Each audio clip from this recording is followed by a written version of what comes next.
आताच रत्नाजींनी जे सांगितलं की त्यांच्यासोबत जी घटना घडली ती अत्यंत दुर्दैवी घटना होती, पण त्यातूनही त्या उभरल्या. पण मला काही प्रश्न पडलेले आहेत या घटनेबाबत. तर रत्नाजी, ही घटना जेव्हा घडली तेव्हा तुम्ही रेल्वे क्रॉस करत होत्या. तर का तुम्हाला गरज पडली तिथे जायची आणि क्रॉस करायची? असं काय चूक घडली तुमच्या हातून की हा अपघात तुमच्या सोबत घडला? यानी क्या हुआ था आपके साथ, ऐसी क्या जरूरत पड़ी थी आपको कि आपको वो क्रॉसिंग करनी थी, या आप रोज क्रॉस करते थे वो रेलवे क्रॉसिंग? बात ऐसी है कि और उस रास्ते से मैं काफी सालों से आना जाना करती हूँ। अच्छा अच्छा। तो एक आदत बन गई थी। ट्रेन कब आ रही है जा रही है, आदत बन गई थी। तो परिस्थिति ऐसी थी कि उस वक्त मेरी आंखों में काफी प्रॉब्लम था, जिसके लिए मुझे चश्मा लेना पड़ा।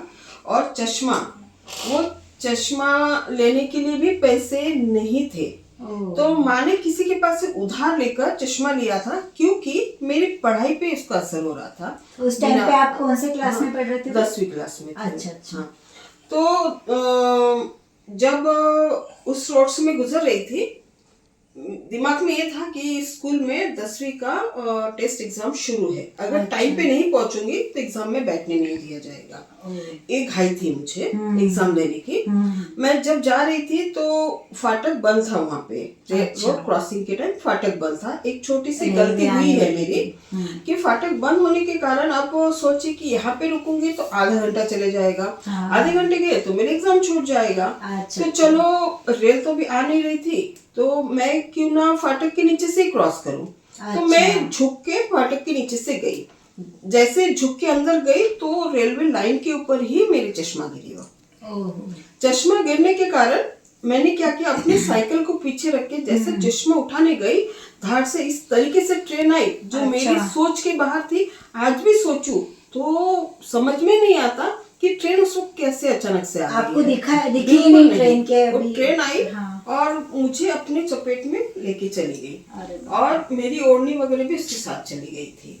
तो ये था कि हमेशा बोला जाता है कि क्रॉसिंग के टाइम रुको, लेकिन कभी कभी ऐसा होता है कि एक समय ऐसा रहता है कि चलो हम जा सकते हैं। मैं अगर चश्मा ना गिरता तो मैं रोड क्रॉस भी कर लेती थी नीचे से, मगर गिरना, उसे उठाते जाना, बस ये गलती के कारण कहीं ना कहीं ट्रेन के नीचे में आ गई और पूरी जिंदगी उस वक्त खराब हो गई मेरी।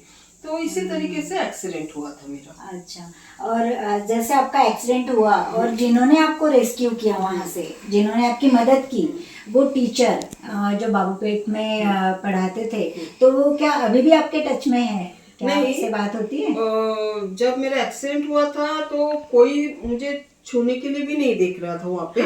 मगर वो टीचर स्कूल जाते हुए उनके मन में एक दया आई मुझे देखकर। उन्होंने जो मेरी मदद की, उठा के हॉस्पिटल तक पहुँचाया, मैं उनके धन्यवाद भी नहीं कर पाई, क्योंकि दोबारा मुझे कभी मिली ही नहीं। अच्छा अच्छा। हाँ, आज अगर कहीं इत्तेफाक से मिल जाए और मुझे पहचाने वो, मुझे तो उनका चेहरा भी याद नहीं है, नाम भी पता नहीं। नाम तो मैंने पूछा ही नहीं, क्योंकि मैंने उस टाइम पे तो आप वो कंडीशन में नहीं थी। लेकिन मुझे इतना याद है कि जब मुझे लेकर जा रही थी, काफी सांत्वना दे रही थी मुझे, कुछ नहीं होगा, रोना नहीं, जबकि मेरे हाथ कट चुके थे और मैंने खुद के हाथों को वहाँ पे उछलते हुए देखा है, कटे हुए हाथों को, उंगलियों को।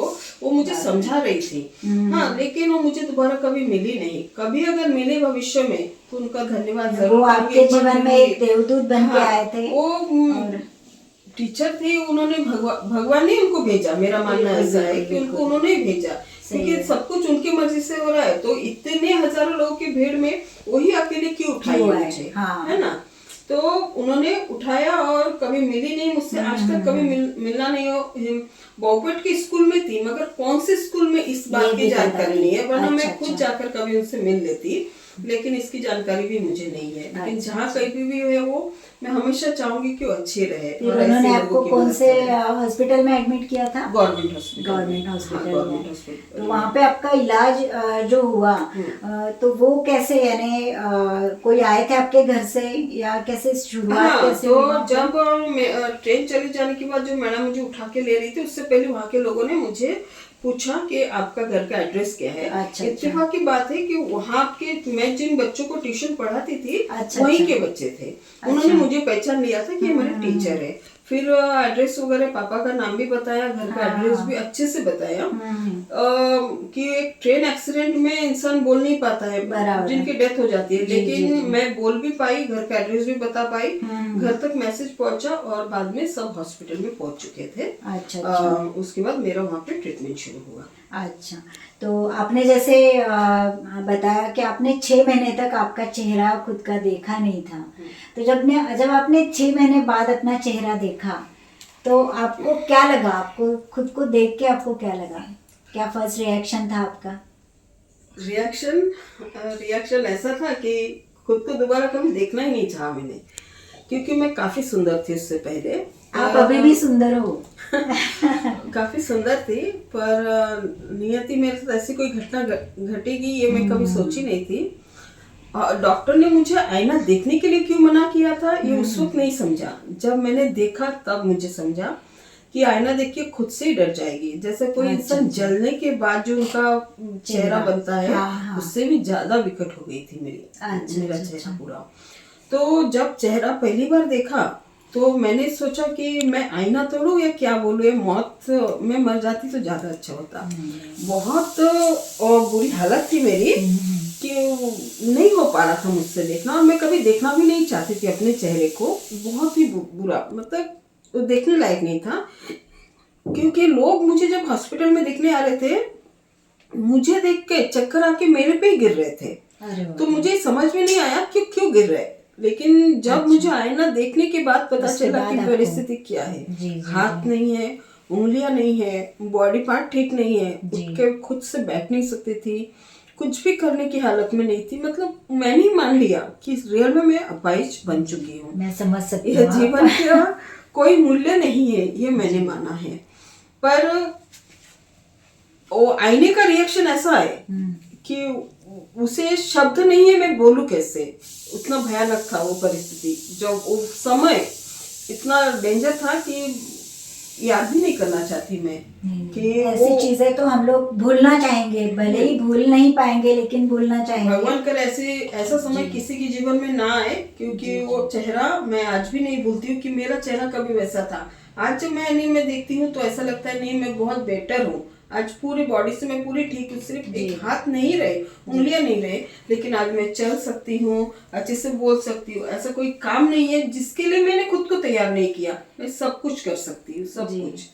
आपने हर एक चीज को ओवरकम किया है। जैसे जो भी चीज आपके लाइफ में हुई, जो भी एक्सीडेंट हुआ, उसको आपने अपनी हिम्मत से ओवरकम किया है। तो ये तो आप सुंदर तो पहले भी थे और सुंदर तो आप अभी भी हो। यानी अगर इतने बड़े इंसिडेंट से अगर आप बाहर निकल सकते हो तो बिल्कुल आप अभी भी बहुत सुंदर हो।